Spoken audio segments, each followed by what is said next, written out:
Right, hou jou bek, graad 12, vooruit, aan kak. Sy jou beurt gehad, as nou my beurt. Die maarttoets, punte lees as volg. Miska, 6 uit 60. Graad 12, hulle vraag vir julle mooi.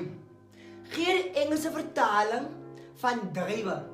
Toe omskryf Miska vir my drive. Die Engelse woord vir drywe as nou drive.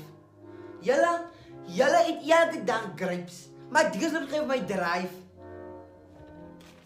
Austin, waar is Austin? Nie Austin, moet nog 'n werkgrypie? Austin het 16 uit 60. Hulle vra vir Austin, gee die intensiewe vorm van warm.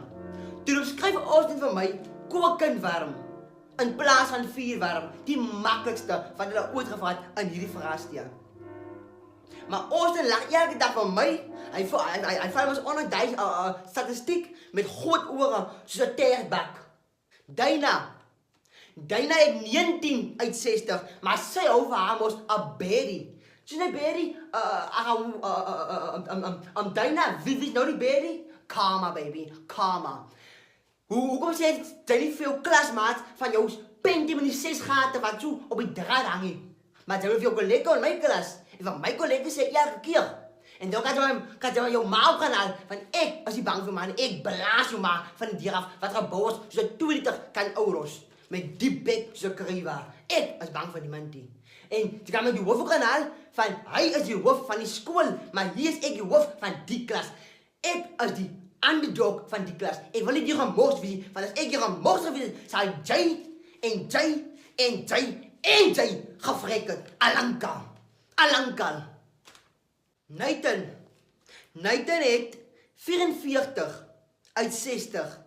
Baie trots op Nathan, maar ek is ook teleurgesteld aan die feit dat hy 6 oë het, maar jy kan nie sien, hulle vra vir jou, haal 1 woord uit die, maar jy skryf 3 vir my paragraaf.